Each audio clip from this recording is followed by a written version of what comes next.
everyone, and welcome back to another episode of Blame It on the Stars podcast. We spill all the tea on what's going on in the universe so you can blame your problems on the stars. It is Jade here. And it's Kara. And this week, we've got some good things coming our way.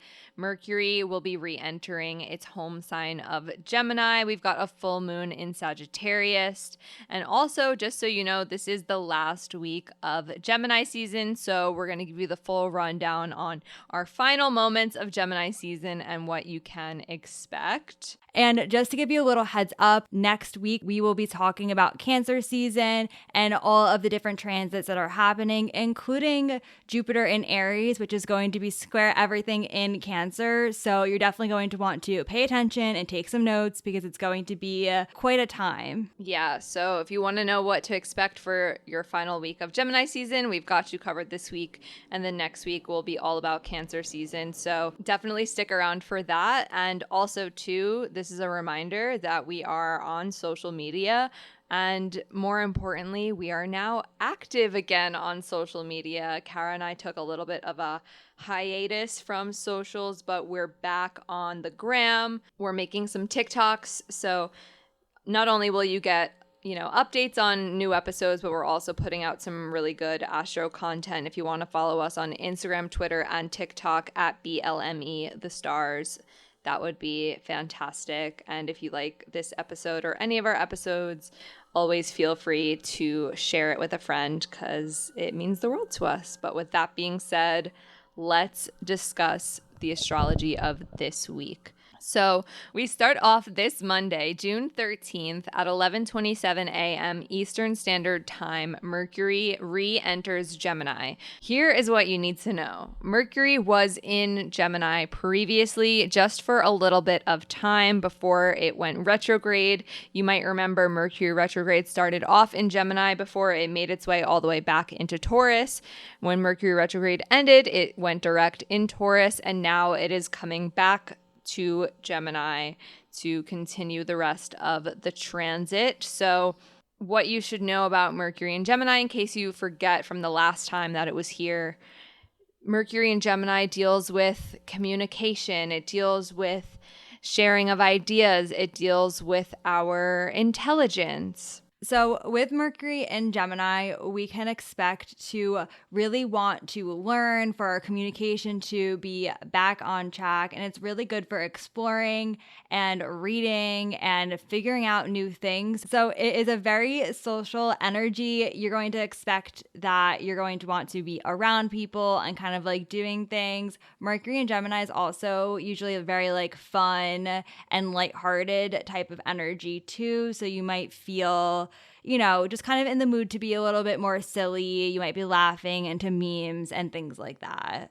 Yeah, also you might feel a desire to learn more than usual if you find yourself really into books or even just keeping up with the current events. There is this curiosity that comes with Mercury in Gemini. So not only will you be enjoying some good jokes and some social energy, but you might also learn a thing or two.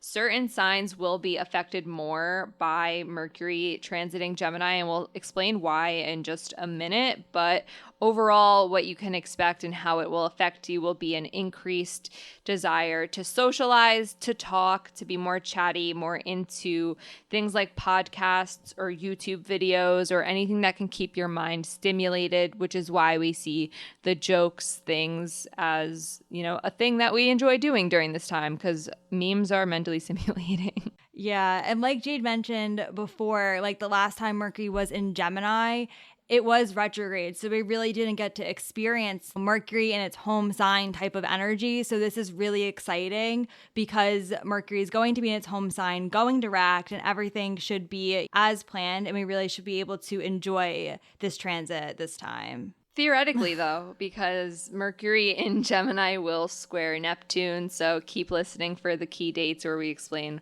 why that could make things a little bit more interesting. So we're going to quickly kind of go through what signs and placements are most affected by this transit. This is something new, so if you do enjoy it, we would love to know. You can send us a little DM, but just to jump right into it, if you're a Virgo or Gemini rising, this will be a good time for you because your chart ruler is in its home sign of Gemini. Also, if you have Pisces or Virgo placements, this will be something that you want to really pay attention to because it will be square your placements in Pisces and Virgo. Squares bring about a little bit of tension, not as exciting, but you definitely want to be aware of it because squares can be very energizing. So there really is going to be a focus on like how you communicate and kind of like adapting either your communication style or just focusing more on the way that you kind of express yourself and speak with others. Yeah, especially too, because Pisces and Virgo will have the square, but Sag the opposition. Coming from someone who does have natal Mercury opposite a few of my planets and other placements, I can say that the opposition really does bring out a little bit of extremes. On one end, you might be saying way too much. On another end, you might be saying nothing at all. And it can be really difficult to find balance between when to speak up and when to keep your thoughts to yourself.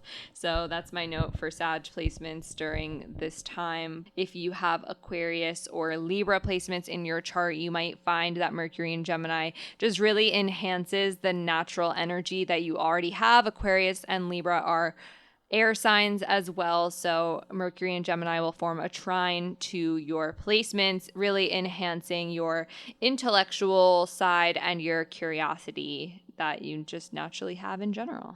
Yes. A quick note before we move on to the Mercury and Gemini key dates. Did want to mention that in terms of like all the placements that we just mentioned, we're talking about like Sun, Moon, Rising, Mercury, Venus, and Mars because the outer planets are more generational. So, you know, a lot of people will be experiencing that if you have any outer planets in like Gemini, Virgo, Sagittarius, Pisces, Aquarius, or Libra. So again, we're talking more about personal placements, Sun, Moon, Rising, Mercury, Venus, and Mars. Now, let's discuss some of the key dates that you might experience while Mercury is in Gemini.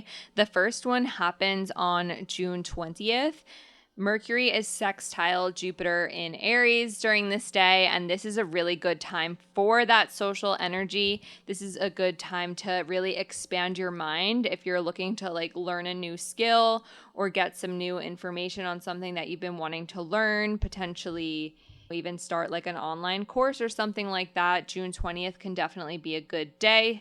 Also, too, with that social energy, you might find that you're more likely to want to get to know people, just chat it up, and I guess like live, laugh, love. Yeah, Jupiter brings such like an optimistic energy too. So you'll find that when people have like Mercury Jupiter aspects like in their own chart, whether that's you or someone you know, they tend to be really good like speakers, especially like motivational or like inspirational type of speakers. So you might also be feeling a lot of that like optimistic type of energy, just being hopeful and like looking forward to the things that are coming up. The next one and the last one that you'll experience during Mercury in Gemini is on July 2nd. There's two things that are happening this day that can create a little bit of a conflicting energy. So on July 2nd, Mercury will be trine Saturn, which is excellent for long-term planning. But Mercury will also square Neptune, which could make it really difficult to see things clearly or to really understand the truth of what is happening. So on one end, you might feel really willing and excited to plan for the future, but also at the same time have no idea if what you're thinking about for the future is actually like real or if it's actually, you know, the right thing to do. So my advice for this day is to know that whatever it is that you might be a little bit nervous about, know that it won't manifest and just try your best to keep calm and just, you know that it'll pass.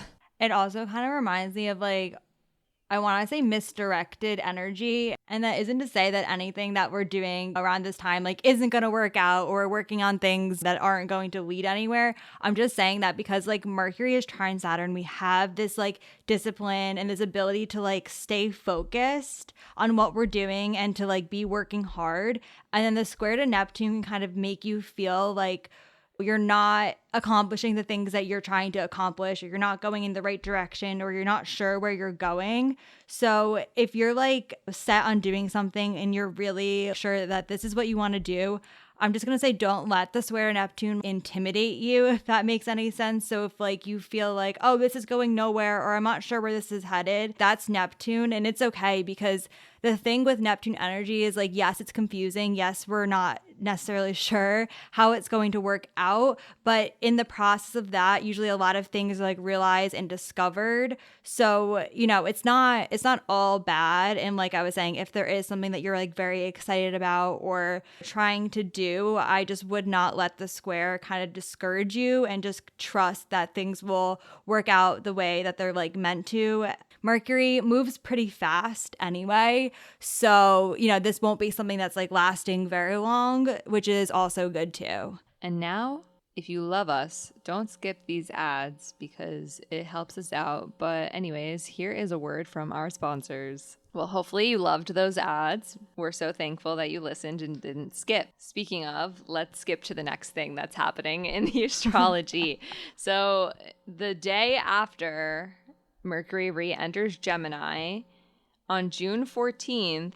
So again, if you're someone who doesn't normally listen to the podcast on Monday, Tuesday, then you missed this. And I'm sorry to tell you that, but maybe listen a little bit earlier in the week next time. No, for real. On Tuesday, the day after Mercury re-enters Gemini at 7:51 a.m. Eastern Standard Time, we have the full moon in Sagittarius.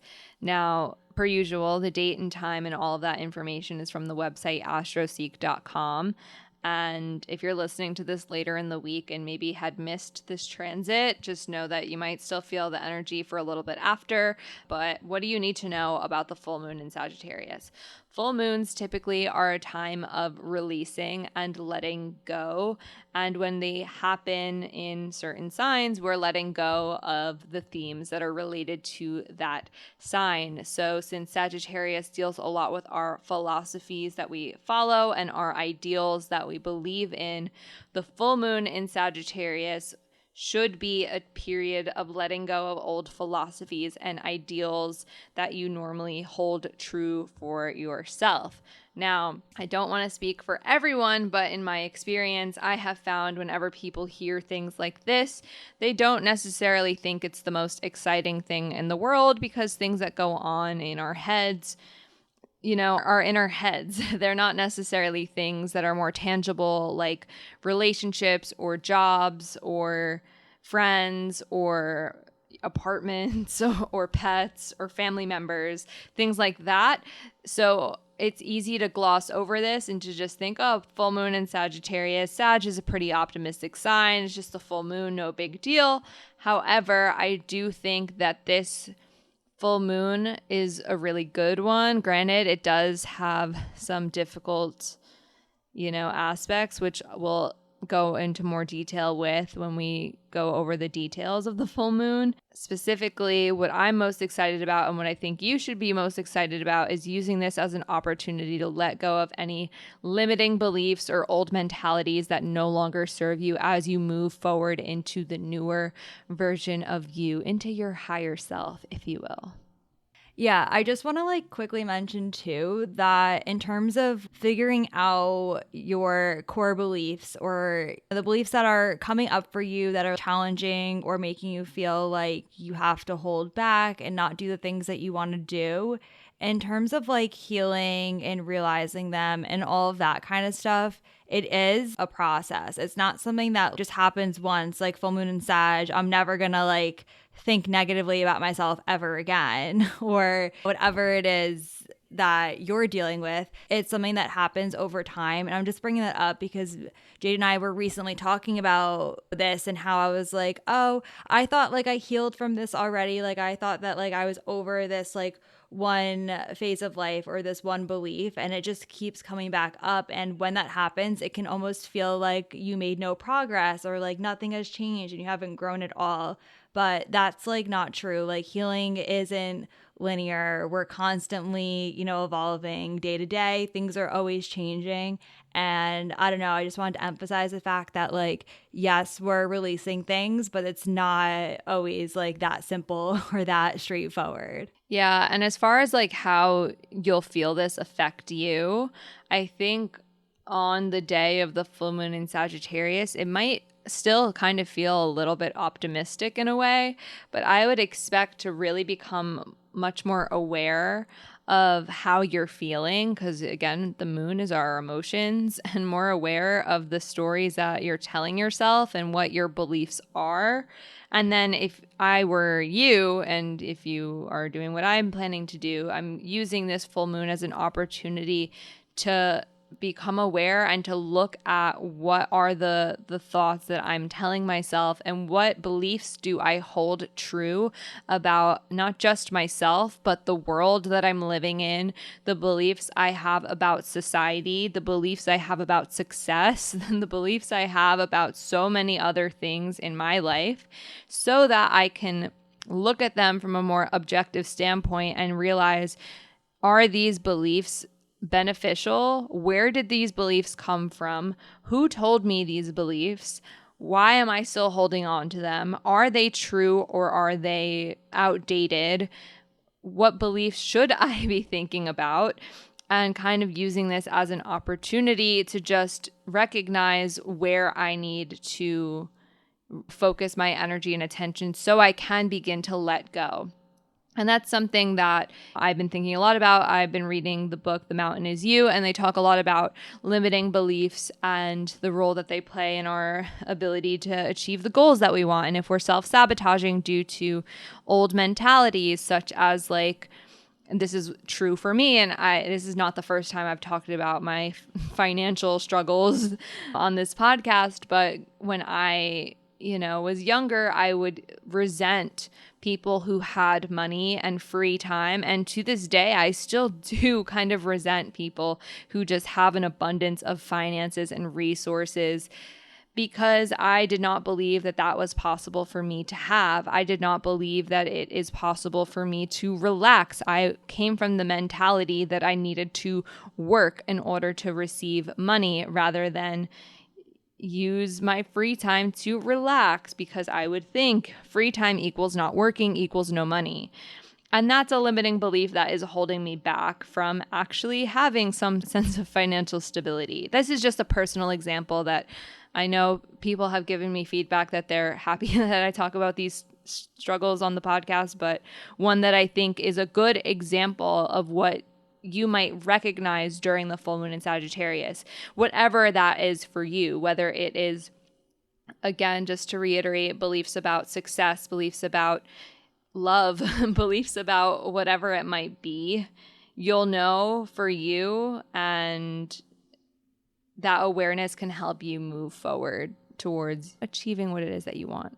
Yeah, in the same way that like a full moon like lights up the sky, full moons can bring things into your awareness. So it's okay if you're listening to this before it happens and you don't know yet what the thing is or what the belief is or what's going to come up for you, because it really might come up day of, and that's okay. And then if you are listening to this after it happened, this would be a great time to think about some of the themes going on in your life and what the full moon kind of brought up for you.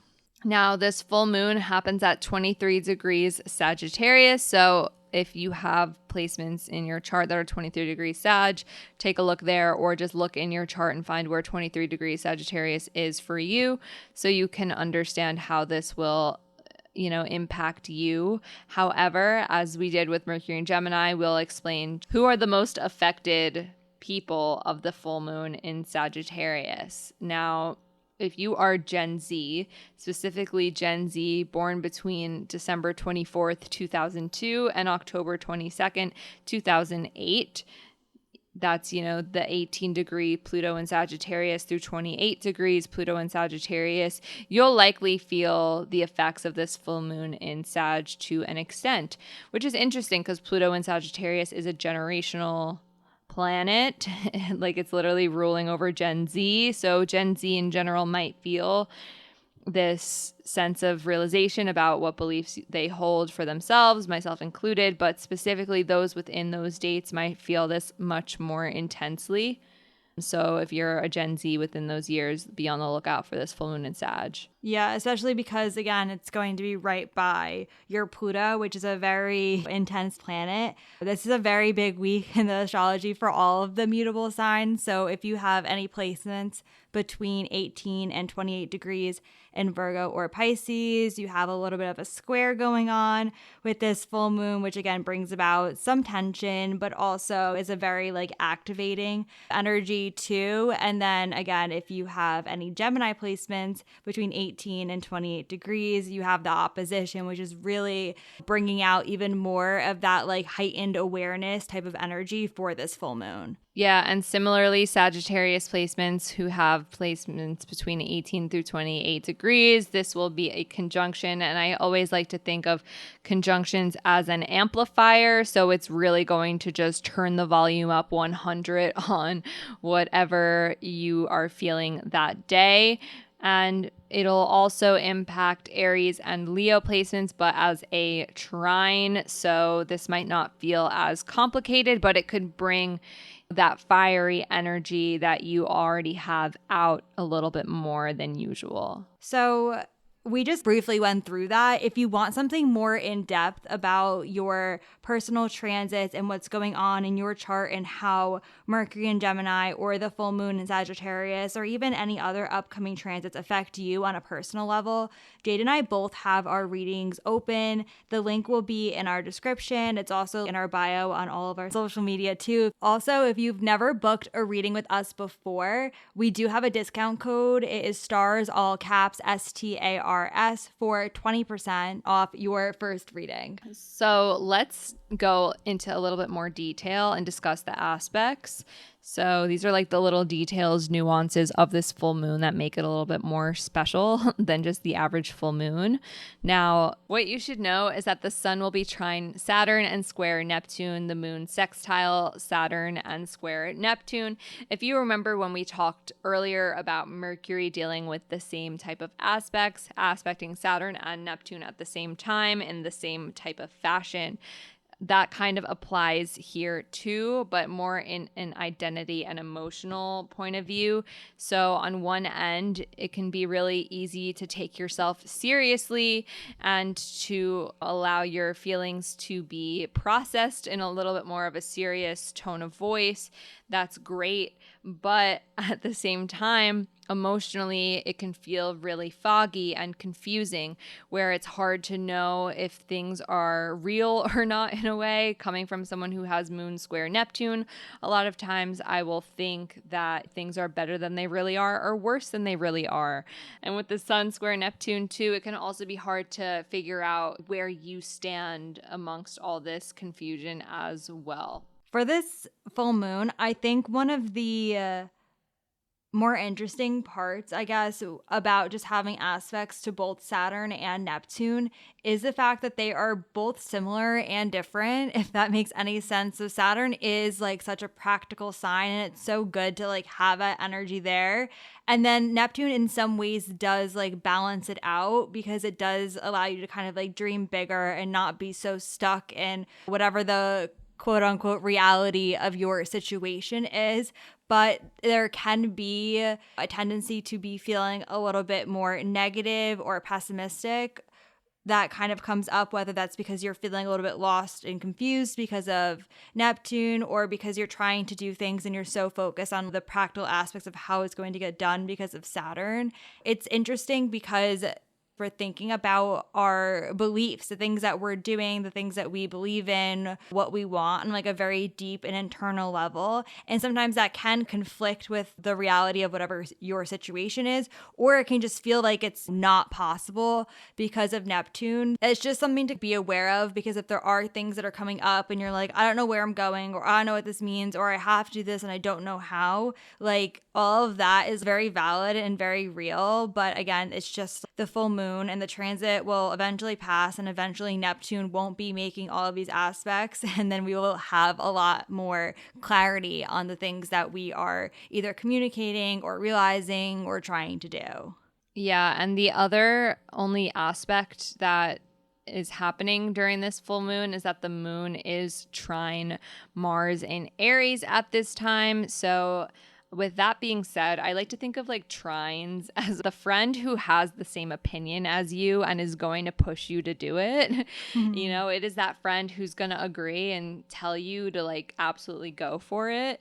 So if the moon is our emotions and Mars is our motivation, our drive, and also our anger, you can imagine that we might make some emotional decisions or make some choices because that's how we're feeling at the moment. So on one end, this can be really good where it's like, I've been wanting to do this thing. This is how I feel. I'm going to take action on it. But also to like the moon is square Neptune at this time, it can still feel a little funky. So just be mindful of that.